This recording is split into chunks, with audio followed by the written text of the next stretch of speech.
Welcome to Architrave Gaming. I'm the Archmaster. Alright, today is a serious video. It's not about world building. You've seen the title. It's about AI. Or what people call AI, but isn't actually, because the people who make it hype it up to be something new and special that we've never seen before, but it's actually just machine learning that we've always had forever. Anyway, I'm here to tell you my stance on AI. I, first of all, do not categorically disdain or disapprove of any technology. I don't look at Wi-Fi and wireless things and be like, oh no, it's 100% evil. I say, well, you use it correctly sometimes and you use it incorrectly other times, right? Same thing with AI.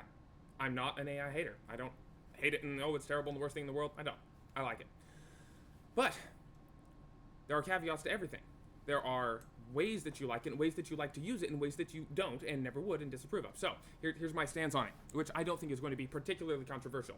There are going to be the AI haters who won't touch it at all, and they're not going to like anything slightly pro-AI or even not 100% anti-AI, and that's their business. But yeah, first of all, I think people like that, I think pretty much anyone who is anti-AI, who like really dislikes it because the same reason that I disliked it when I first heard about AI.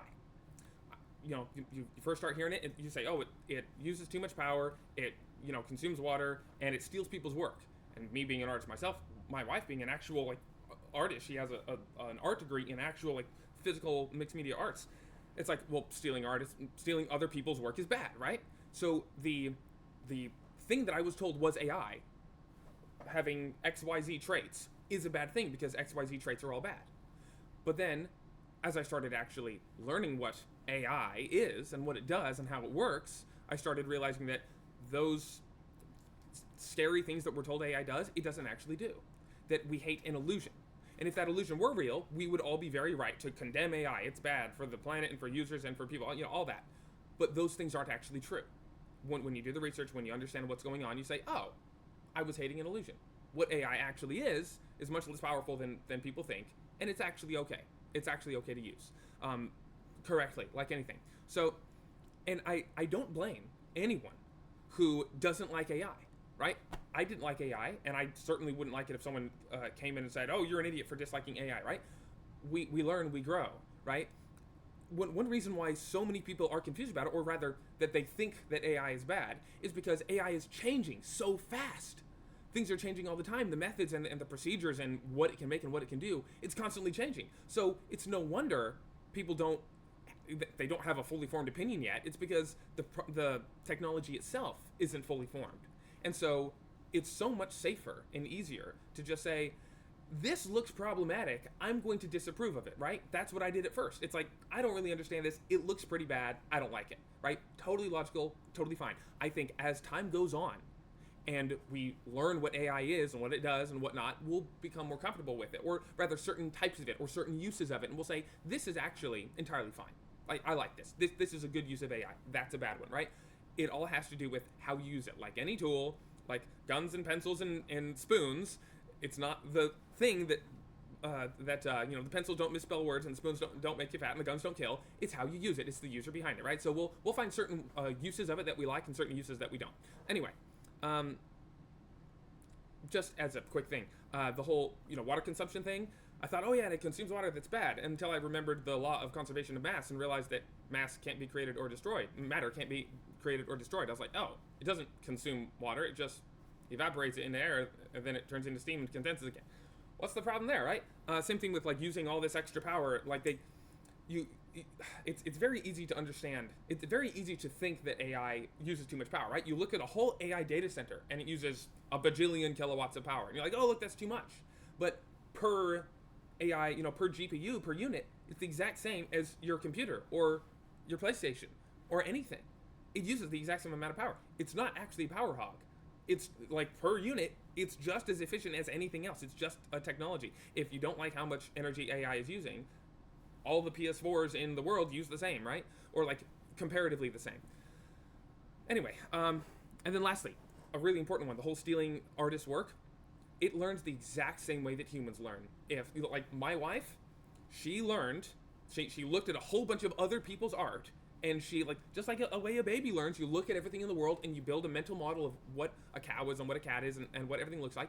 And she went out and drew her own art that is her original stuff, that she only knows how to do that because she looked at other people's art, right? That's not stealing. That's not a problem, right? If AI was a collage machine and it actually went out and cut out pieces of other people's art and stitched them with others, that would be wrong. That is stealing art, right? And if there's an AI out there program out there that does that, I would say that's wrong. I mean, there's an argument to be made for, like, the fact that collages are fine, actually, and that fair use, blah, blah, blah. But, like, in general, that would be much worse and much more of an infringement than what AI currently does. What AI currently does, it just works like a human mind. If you have a problem with AI, then you have a problem with how the human mind works. We already work that way, right? So, now on to the actual explanation, the real reason why I am pro AI. And a caveat, we'll say. There are two major uses of AI right now. One is the LLM. It's the stuff that generates all the writing. And then there's the image generator. I have two different opinions on them. They're both pro, but they both have different caveats. So, one of the big problems that you see, one of the big conflicts that you see between pro-AI and anti-AI folks, and again, there's a spectrum. Some anti-AI folks are just kind of slightly anti, and pros are like, well, it's probably doing more good than harm. So, like, again, it's not like two camps, it's just more a spectrum. Anyway, one of the places where we talk past each other and it creates a confusion is in the fact that we don't define what type of art or artist, like what category of art and artist we're talking about when we say AI art, right? So there is a very clear distinction that I want to call conceptual art versus executive art, right? The conceptual artist comes up with the concept, right? Those are your poets and your writers and, your AI prompters, right? They come up with the concept. That is art, right? An art director is an artist. They're coming up with stuff. They're directing. They're making things happen, right? A composer, like this is going to be the running example for this. A composer of music writes the music. He decides what he wants it to sound like. He goes through the whole thing, and he picks all the instruments, but he doesn't play it. He is a musician. The art director is an artist and a musician. Like, you can Google the definition of musician, and the first definition describes a composer, and the second definition describes an actual executive musician. So anyway, the act of directing the art and telling it what to do and being the composer, even though you never touch an instrument, that is still art. But it's a different kind of art, okay? You're the conceptual artist or the directive artist, you direct it and you make it, but you do not execute the art. That's the job of the executive artist, right? So if I make an image prompt, okay, I am not an executive artist. I am a conceptual artist. I am an artist. It is art because I created it, but it is not, I'm not a conceptual artist. So the problem is when this distinction isn't clear in people's minds, and I think it's mostly not clear in the mind of a lot of actual executive artists, and well, not a lot of, I really don't know, but some, and just in the minds of a lot of people in general, when they think art and artist, they think executive artist, the one who actually physically draws it with their hand and whatnot. That's what they think of, and they hardly ever think about the conceptual artist side of it, right? That's like writing and conductors of orchestras, right? That's like, yeah, it's art, but that's not what we think of when we think artist. So, especially with visual art. So when someone goes on the internet and they post some AI art that they prompted, they say, look, I'm an artist, this is art. They are right if they mean I am a conceptual artist. They're wrong if they mean I am an executive artist, because you did not execute that art, right? And I think that's where a lot of the confusion comes from, is that when people hear him say, I am an artist, they think I am an executive artist, and they say, no, you're not an executive artist, but no one really says the word executive. We're not really clear on what we actually mean, right? So I can prompt AI images. I would never claim to be an executive artist. I will say I'm a conceptual artist. I did make that. I directed it. I designed it. But I didn't execute it, right? Same thing with the conductor in the orchestra. He can't say that he played the music. He can absolutely say that that's his song that he wrote and he conducted and directed it, and he's the artist, right? He owns that music piece, even if other people execute it for him, right? So now the question gets down to what I use AI for in Abseldon. First of all, if you've seen any of this channel, you know I have a vision, and the Lord has blessed me with a certain amount of creativity, and I have things that I want to make and I want to build and whatnot. I hope you know that I wouldn't compromise that for anything. I wouldn't be like, oh, well, the AI made something kind of random. It's close enough. I'll use it. Like, no, absolutely not. Anything that I publish, anything that I give to you and say, this is Abseldon, you can be confident is my vision. Not an AI's, not something it learned or stitched or anything else. It is my vision, right? But the tools that I use, I may use a human artist. I may use AI artists to execute it, but the vision will always be mine. With that said, I don't see myself publishing anything AI generated, simply because I generally don't like the execution, right? I'm allowed to be picky with who executes my art, who I pick as an executive artist, right? I want to use humans, generally. I mean, like, maybe in 10 years AI will be so good that everyone's using it, but for now, and going forward, for the foreseeable future, I don't intend to use AI for anything that I publish, anything that I show, right? Because it doesn't adhere to my vision. I strive for a higher level of quality, a higher level of adherence to my vision that AI can't provide right now. At least not without a bunch of work, and I would rather just use a human. Guess what? Another reason I'd rather use a human is because I don't want Abseldon to be a complete solo project. I have my vision, sure, but I want to collaborate. I want other people's creativity to be put into it, right? If I give a human a prompt and say, hey, make this art, and then they add a horn in a place that shouldn't be, or they make the clothes different color, I might actually like that. I might say, you know, that's cool. That's canon now. I'm adding that to Abseldon. I like what you did there, right? So, like, I like the collaborative ability, right? If I get writers and whatnot to do it, I'm not going to have an AI write anything in any book at all, right? It's not creative in the same way. I can't collaborate, right? So that's my stance on it. I'm getting ahead of myself. So, essentially, on the we're probably far from done. On the axis of, you know, AI versus non, and what I'm willing to use and what I'm not. I'm not willing to use slop of any kind, right? Slop, you have to define the term. It's essentially something low effort, or mostly something that doesn't actually align to my vision. That is slop, or you could just say it's poor art. It doesn't align to my vision, right? I don't want to use any writing that doesn't align to my vision, whether it's made by a human or made by an AI. I'm not using writing, you know, like prose and text and the book, you know, anything in any of my products that doesn't align to my vision, right? I'm not going to use any art, whether from a human slop, or AI slop. I'm not going to use it if it doesn't align to my vision. It has to be Abseldon. It has to be my vision, right? And I would much rather human because, again, I think I have more fine control over what a human does, and I like their ideas and their collaboration. Plus, I just like humans and like interacting with them, so, like, I only ever intend to use human stuff for any sort of products that I put forward. But here's an example of something else that I consider to be of a lower quality, a lower standard of quality that does not reach the standard of quality that I have for Abseldon. I don't use photographs in world building. I never intend to. I never intend to take a picture of a sunset or a mountain or something and then put that in one of my products and be like, look, here's Abseldon, right? Why? Because that's not creative. That's slop. That's something that I did not have direct control over. I didn't make that, right? In the same way, I'm not going to make a prompt and say, create a cool figure in a dark cloak with a sword standing on a building. And then it makes something, and then I publish that.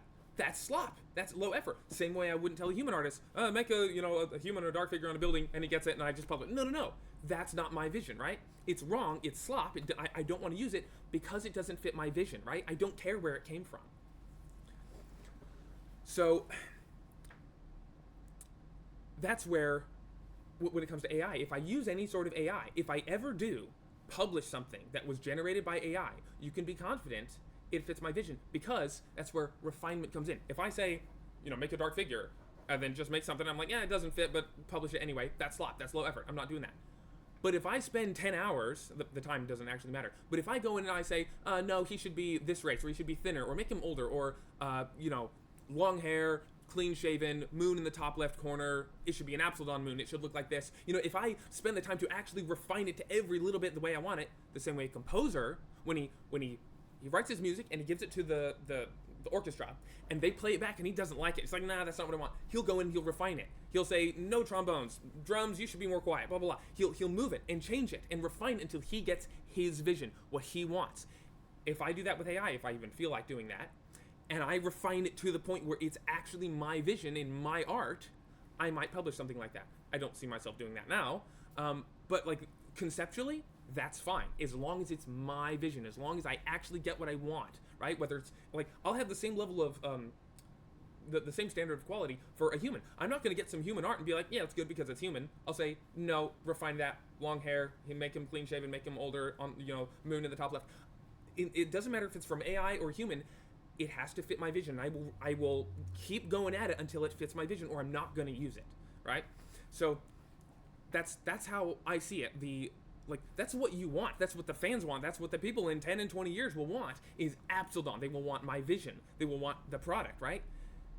Exactly which medium it was used to get it probably won't matter to most people, right? If I put a photograph, as long as I touch it up, or like say I make some cosplay suit of armor and then I photograph it and then put it in a book or whatnot. Well, no one's gonna have a problem with the photograph because the content of the photograph is actually what I want it to be. It's my vision, right?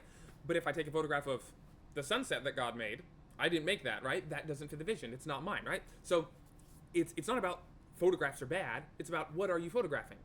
It's the same way that AI isn't bad. It's what are you making? Are you actually making it your own? Are you putting in effort? Are you being a conceptual artist and actually making the art you want? And at that point, when you are refining it for however many hours and you're making it just perfect, you are also an executive artist. It is a new form of executive art, which is prompting in words and whatnot. Because now we can make art with words. But that is executive art. I think most AI art is largely conceptual, 90%, but there are people who actually get closer to that 50% line where it's just as much executive as conceptual, because they worked so hard to execute it perfectly, right? So that's how I view it. All right, let's see. Yeah, I already said we're not gonna publish anything with slop of any kind. Yeah, here's one way that I use AI. It's for the it's a long video, for LLMs, for the actual generating of text and whatnot. Hopefully, Lord willing, y'all will never see any generated text in any products or script or video, anything. I don't intend to ever use that. But in the background, in my development, in my planning, in my whatnot, I have uploaded all 4 million words to an AI. And I turned off the, sharing setting, so hopefully it doesn't share with the main hive mind. And I told it to only, I told it, when I ask you a question, I tell you to, come up with something, or tell me about the merfolk. I only want you to pull from the documents that I uploaded. Don't create anything new, don't improvise, create nothing. You are a search engine. You just search my product. You just search the words that I've given you. And lo and behold, it's been wonderful. It's worked great. I say, tell me about the Moro, tell me about the merfolk, tell me about this age. And it tells me stuff. It spits out what I have put in. It's not perfect yet because it's a new technology. But still, that is totally fine. And I don't see myself stopping that. I'm not taking what it gives me and being like, oh great, I'm going to publish this and charge $5. No. But me using it as a tool for development is invaluable. There are 4 million words, folks. Realize how long it takes to search that? To search the database of 4 million words? It's crazy. So much. Something like an AI, which I tweak to essentially act as a big search engine for my stuff. It's a search engine. That's a blessing. It's wonderful, right? That's not a bad thing at all. Also, as concept art. So, this is my World Anvil page of Abseldon. It is private because I don't intend anyone to see this. I'm showing it to you now for the purpose of this video and showing you something. But this image was, I generated it with Midjourney a long time ago. You can see all the artifacts, the mountains are just floating, right? This is not an accurate representation of Abseldon, so I do not make this page public, right? This isn't for anyone to see. This isn't Abseldon, but I do it for me because I like the pretty colors. I like it when I log into my Abseldon account, I see something with multiple colors and some fantastic sky and some giant mountains and whatnot. I know what that is, okay? I know what that means in the lore, and it inspires me. I do this for me, right? If I had a team, I'd show them, hey, look at this, pretty colors. This isn't actually accurate, but isn't this cool, right? So, you know, a generation of one of the most important characters in the world, right? Is that actually what she looks like? No, that's why I'm not publishing this. Here's another generation of another character that's kind of cool. Is that actually what he looks like? No, this person is far too old and he has a beard, right? But I put it on there because I think it's cool. It reminds me of my own story, right? I have all sorts of images of all sorts of things that that I have for me in the background, and some of the images are generated with AI. But that's me. That's my thing. By the way, this piece of art, Story of Hope, that was made by my wife. She is such a good artist. She's fantastic. So anyway, one thing that I really, really like is this image, okay? This is, of course, an AI's rendition of the Architrave, right? Architrave gaming, it is where a whole bunch of dragons turned into these scaled arches, and they overlapped each other so much that they created a mountain of arches, and they protect the ethereal core. If you've watched the lore about the core of the world being invaded by humans and the world ends, dragons later decided, we can't let that happen again, and so they covered the core and protect it, right? And so I gave it the image, also, the dream aurora above, because what's left of the dream plane is actually above the Architrave. I told it, yeah, make a dream aurora above, it's like a big rainbow aurora, and a whole bunch of scaled dragon arches forming a mountain, right? And it made this. I would not publish this. This is not accurate to Abseldon. It does not completely fit my vision, right? But I like it. It's cool. It makes a good background image to my website, right? I don't think there's anything wrong with that at all. Anyway, that is how I use AI. That is what I think is okay. And I would take art like this and give it to an actual, human executive artist and say, hey, make the Architrave like this. You see the scales? I like the scales. You see the arches? I like the arches, right? You see the ethereal core in the bottom? Make it more misty. Make it more gray, right? I can direct and use all the stuff, but I think there's nothing wrong, like I declare, there is nothing wrong with using AI images like this, right? And if my vision was so sloppy that this was my vision, then there would technically be nothing wrong with me publishing this, right? I think people have the right to not buy it because they're like, that's AI slop, but technically there's nothing morally wrong with it. So that actually leads on to the last topic of the night. Thank you so much for hanging out. We are not going to apologize for using AI. We have seen it far too often on the internet. Of course, people are kind of mean on the internet sometimes. We've seen it far too often where people who like AI, who use it, are bullied. They're lambasted. They're just attacked and, oh, how dare you, and blah, blah, blah, all these things. We will not be bullied. We will not apologize for this. This is, I think, a rational position to hold, and we are holding this. If I, as a human, have an opinion about veganism and say veganism is harmful, it is destructive, it's not the proper human diet, humans are facultative carnivores and we should only be eating meat, and if you are, you're harming the planet with all this monocropping, and you're killing dozens, hundreds, thousands of tiny animals with all your veganism stuff, it's so terrible, it's all bad, right? I do not have any right, any moral high ground standing to impose my opinion on anyone else, even if I'm right. It would take quite a level of pride and hubris and self-righteousness for me to tell someone else what to do with their body and their money and their time and their lifestyle, right? That's not my place. I am nobody's king. I am nobody's master. I just do my own thing, right? If I have an opinion on my faith as a Christian, it's not my job to go around and tell other people, you're doing it wrong and you're blah, blah, blah. Like, no, if they ask, I'll tell them, right? If someone asks me my opinion on diet, I'll tell them, oh yeah, veganism is trash. Only if they ask, right? And if I have an opinion on technology, AI, or Wi-Fi and radiation, by the way, I think Wi-Fi is dangerous in excess. I think if you sleep with your modem or your phone on, the Wi-Fi actually disrupts your sleep. You don't get as good sleep. And it quite possibly, evidence is showing, mutates DNA and causes cancer, especially if you hold it close to yourself, right? It probably lowers testosterone and sperm count for men, right? Like, these are actual dangers that I think the evidence shows. But it's not my job to say, how dare you have Wi-Fi? How dare you be a vegan? How dare you not be Christian, right? Not my job. I'm nobody's master, right? I'm not going to bully anyone else. I'm not going to shame them. I'm not going to downvote them on Reddit or whatnot. I'm going to say, you know what? This is my opinion about things. And even if I think I'm right, I wouldn't hold the opinion if I didn't think it was true, right? So I think all of my opinions are actual objective truth and not subjective opinions, right? Otherwise, I wouldn't hold them. But even then, I am nobody's master. It is my job as a human on this earth to be humble and to allow people to live their lives and to not step in someone else's life unless they're actively hurting me or an innocent party. So, and even then, I am not allowed to stop any sort of hurt that anyone might do, right? If someone runs a red light, it's not my job to chase him down and put him in jail, right? Oh, but they hurt someone or whatnot. It's not my job, right? So that's how I view opinions on the internet, opinions of people in the world. I'm going to do my thing. You are free to step away from the channel for a bit, especially because, as I said at the start of the video, that knowledge is all over the place. Things are changing so fast. We don't really know what, most people, a lot of people don't really know what the technology is because it's changing so fast. And there are lawsuits going on about copyright and whatnot. It's okay if you don't like AI right now. It's totally okay if you say, I'm not going to use it. Better safe than sorry. I don't want to infringe on anyone else's rights. If it is killing the planet, I don't want to do that, blah, blah, blah. You can absolutely step away. I will not fault you at all. You're doing nothing wrong. If people use it, I'm not going to fault them either because I'm nobody's judge. I'm nobody's master. So that's my opinion. That's my stance on AI of different types. And that's what you can expect from me going forward.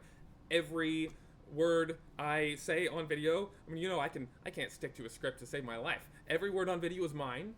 All the art that I show you is going to be made by a person.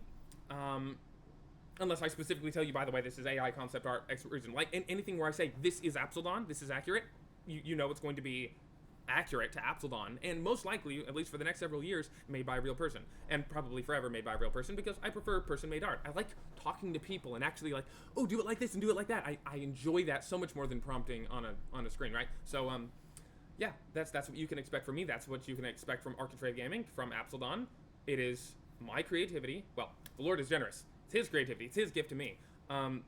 But it's my vision. It's creativity. It's human-made. I think that's where the magic is. That's why I'm doing this, is because I'm overflowing with inspiration. I write 64,000 words every 2 weeks. I wrote 64,000 words in 8 days last week. So that is what I'm giving you. That is why you come here. That is this product. It's creativity. It's vision, right? And you don't have to worry about AI muddying the waters or messing with any of that. It's not going to happen. But I will use whatever tools I have at my disposal, like AI, like digital art. Maybe I'll use a photograph one day. I will use whatever I have at my disposal to help me develop the thing. And I'll maybe even publish some of those things if they fit my vision perfectly. That's my stance on it. So thank you for watching. Thank you for liking and subscribing and all that stuff. I know there's been a lot of controversy. Maybe in 10 years we'll look back at this video and be like, it wasn't controversial. Everyone agrees with that now. But I know for now there might be some spicy comments, and I'm fine with that. Again, if you want to step away, totally up to you. Follow your conscience. Do what you think is right. I would not tell you have to do this thing because I'm on a high horse and I have some higher moral ground and you have to do what I say because I'm so smart, right? No, I'm nobody.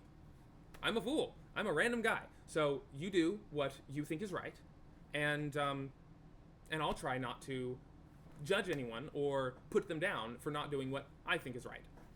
And yeah, thank you for watching. Have a good day. God bless.